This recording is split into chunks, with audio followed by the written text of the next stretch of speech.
श्री स्वामी समर्थ. नमस्कार स्वामी भक्तांनो. जन्माला आल्यापासून मरेपर्यंत मनुष्य कर्म करीत असतो व कर्माचे विविध परिणाम भोगत असतो. जोपर्यंत कर्मबंधनातून मानवाची सुटका होत नाही तोपर्यंत मानवाला मुक्ती प्राप्त होत नाही. म्हणून मानवाने कर्म करताना विचार करून कर्म करावे असे साधू संतांनी सांगितलेले आहे. पुष्कळ लोकांना असे वाटते की आपण आपल्या आयुष्यात कुठलाच गुन्हा केला नाही तरीही आपल्यावर देव कृपा का करत नाही. अशा लोकांच्या हे लक्षात येत नाही की स्वार्थी असणे हा परमेश्वराच्या दरबारातील फार मोठा गुन्हा आहे. सतत खोटं बोलणे, दुसऱ्यांना उल्लू बनवत राहणे, फसवणे या गोष्टी परमेश्वराला आवडत नाहीत. अशा लोकांना कठोर शिक्षा केल्या जातात. सरळ मनाच्या माणसाला परमेश्वराच्या दरबारात अतिशय मानाचे स्थान आहे. आत एक बाहेर एक असे वागणाऱ्यांची रवानगी नरकात केली जाते. केवळ आपला पुरताच विचार करणारा, केवळ स्वतःपुरताच जगणारा, फक्त स्वतःचाच कुटुंबाचा विचार करणारा असा मनुष्य मृत्यूनंतर पिशाच्य योनीत हजारो वर्ष खितपत पडतो. परोपकारी, प्रेमळ, इतरांना मदत करणारा, मोठा मनाचा दिलदार, दानधर्म करणारा, निस्वार्थी, ईश्वरभक्ती करणारा, सद्गुणी, इतरांचे भले व्हावे म्हणून प्रयत्न करणारा मनुष्य मृत्यूनंतर स्वर्गलोकात जातो. हजारो वर्ष स्वर्गलोकात राहतो व स्वर्गलोकाहूनही अतिशय उच्च लोकात त्याला प्रवेश प्राप्त होतो.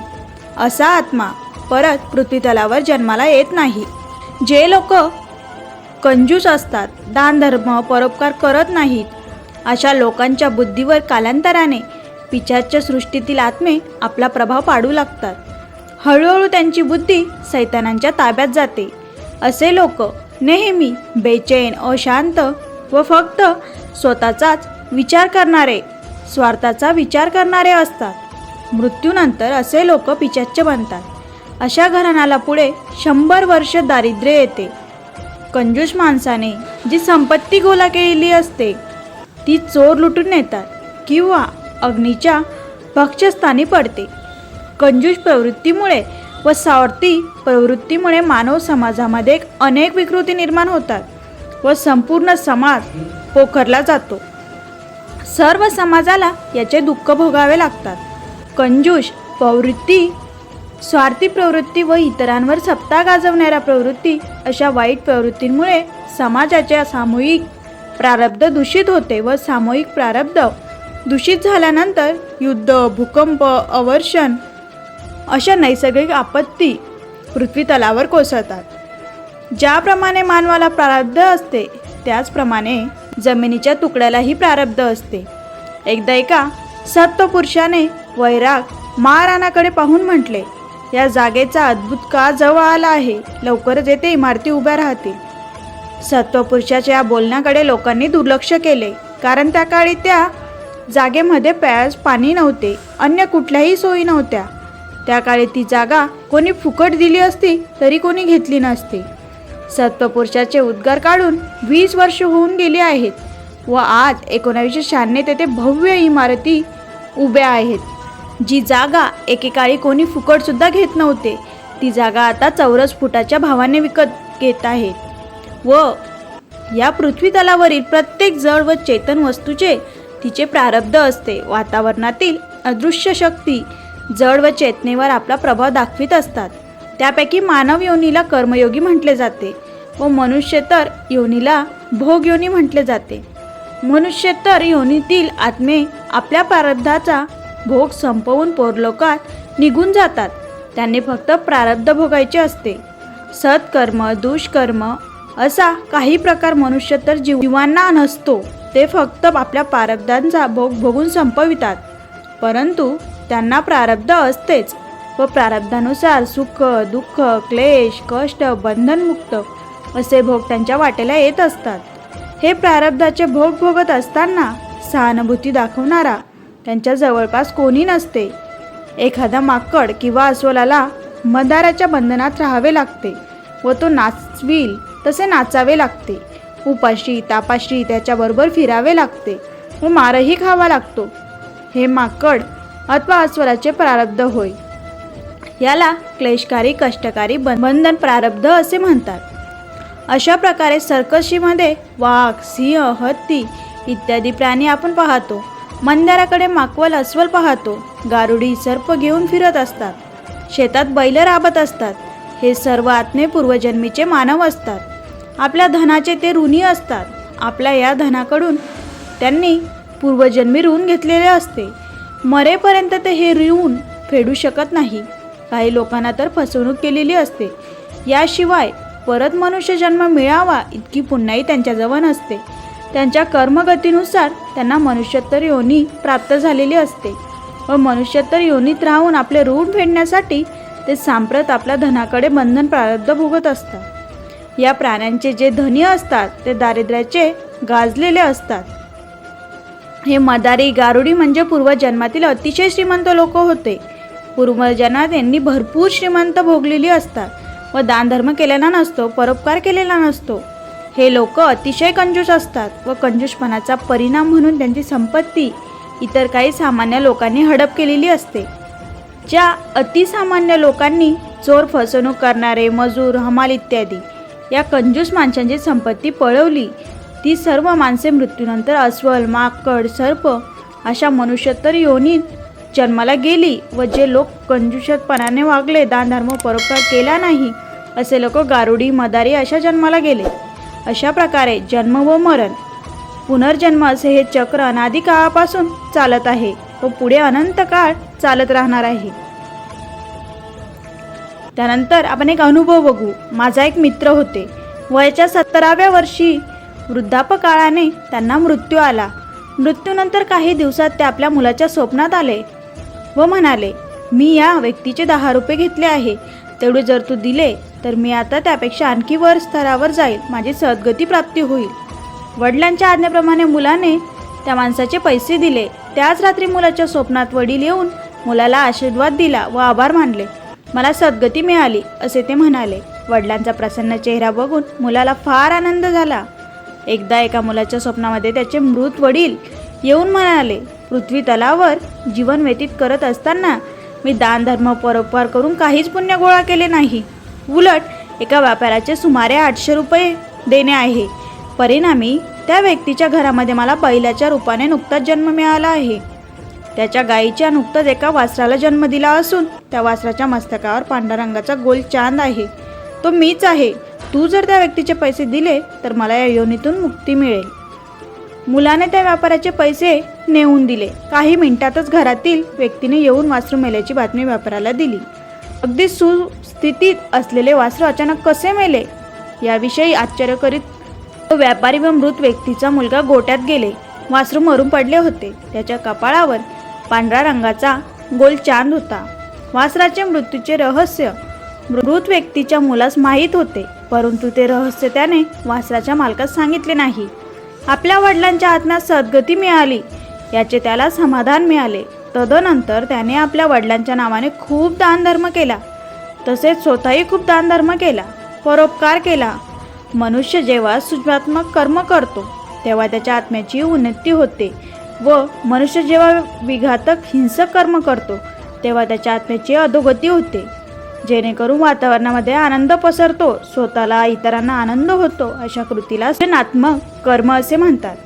ईर्ष्या, द्वेष, मत्सर, इतरांवर जळणे, इतरांवर हुकूमत गाजवणे, सत्तेचे हाव असणे तसेच सर्व प्रकारांना हिंसक प्रवृत्ती मानवाला अधोगतीला नेतात. येथे मला एक गोष्ट आठवते. एका कंपनीमध्ये एक मोठे ऑफिसर होते. लठ्ठ पगार, बंगला, गाडी असे सर्व सुखे त्यांच्याकडे होती. संपूर्ण आयुष्य सुख समाधानात व आनंदात गेले. निवृत्तीनंतरही भरपूर मिळत होते. फंड, गॅज्युअलिटीचे लाखो रुपये मिळाले. काही वर्ष गेल्यानंतर उदारकाचा झटका येऊन एक दिवस त्यांना मरण आले. आपेष्ट व मित्रमंडळींना त्यांच्या भाग्याची वाहना केली. आयुष्यभर सुखाने जगले व मृत्यूही एका क्षणात आला असे म्हणून त्यांची भाग्याची तारीफ करू लागले. मृत्यूनंतर काही महिन्यात त्याच्या मुलामुलीचा एकाच प्रकारचे स्वप्न पडू लागले. स्वप्नामध्ये त्याचे ऑफिसर वडील येऊन त्यांना सांगू लागले, मला खूप यातना होत आहे. माझ्या नावाने दानधर्म करा. कमीत कमी 1,00,000-1,50,000 रुपये तरी माझ्या नावाने दानधर्म करा. मला सद्गती मिळेल. त्याच्या मुलामुलींनी या स्वप्नाकडे दुर्लक्ष केले व दानधर्म केला नाही. कालांतराने या मृत ऑफिसराच्या मुलांना विविध प्रकारचे रोग झाले. सुख शांती त्यांच्या घरातून निघून गेली. घरातील बरकत नष्ट झाली. साठवलेला सर्व पैसा नष्ट झाला. दरिद्री रोगराई यांचे ते घर निवासस्थान झाले व त्या घरातील सर्व लोक पिशाच्य योनीत गेले.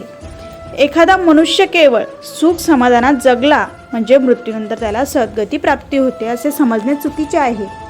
परलोकातील नियम अतिशय भिन्न असून परलोकात स्वार्थाला महापाप मानले जाते. तसेच जे लोक स्वतःपुरते पोटापुरते जगतात अशा लोकांना पापी समजले जाते. मृत्यूनंतर अशा लोकांना खूप मोठ्या शिक्षा भोगाव्या लागतात. म्हणून सर्व साधू संतांनी पुण्य परोपकार पाप ते परपीडा असे सांगितले आहे.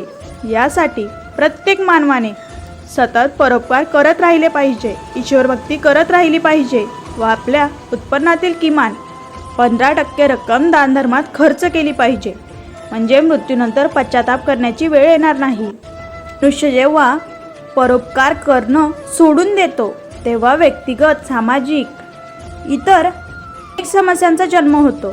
संपत्ती व सुख मिळावे इतरांना मिळू नये ही दुष्प्रवृत्ती कंजूसपणाला जन्म देते व एखादा कंजूसपणा अंगी भिनला की सर्व संपत्ती तर नष्ट होतेच पण त्याचबरोबर आत्म्यांचीही अधोगती होती. कंजूसपणा हा एका दुर्गुणामुळे आत्म्याची अशी काही दुर्गती होते की हजारो वर्षाच्या अनेक प्रकारच्या शिक्षा भोगल्यानंतरही दुर्गतीचा गर्तेत पडलेला आत्मा पुनश्च मूळ पदावर येऊ शकत नाही.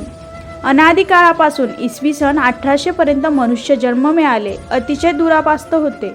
इसवी सन 1825 नंतर घोर कलियुग सुरू झाले. या घोर कलियुगामध्ये परमेश्वराच्या अदृष्ट सृष्टीतील नरकातील तसेच मनुष्य तर योनीतील विविध प्रकारच्या आत्मांना उद्धाराची संधी म्हणून मनुष्य रूपाने जन्म घेण्यास मुभा दिली. मनुष्य जन्म प्राप्त होण्याकरिता पूर्वीच्या काळी जे काही मूलभूत पुण्य असण्याची आवश्यकता असते तो नियम परमेश्वराने शिथिल केल्याने 1825 नंतर हळूहळू पृथ्वी तलावर मानवाची संख्या वाढू लागली व आज ही संख्या पराकोटीला जाऊन पोचली आहे. परमेश्वराला मानवाला दिलेल्या ह्या अमूल्य संधीचा मानवाने भरपूर दुरुपयोग केला. इसवी सन 2000च्या आसपास विविध कारणांनी पृथ्वी तलावर जनसंख्या कमी व्हायला सुरुवात झाली. इसवी सन 2025 पर्यंत ती बऱ्याच प्रमाणात कमी झालेली असेल आणि ईश्वराने जुने नियम 2025 मध्ये पुनश्च लागू होतील. मनुष्य देह हे एक वाहन आहे. परमेश्वराच्या आत्म्यांना हे वाहन आध्यात्मिक उन्नतीकरिता दिले आहे. मनुष्य जन्म देऊन परमेश्वराने आत्म्यांच्या पृथ्वी तलावर शिकवण्यासाठी पाठवले.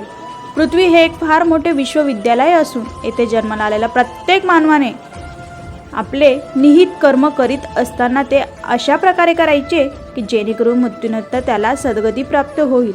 तेथेच त्याची अध्यात्मातही प्रगती होईल. तसेच पुढील जन्मसुद्धा मनुष्याचे मिळतील.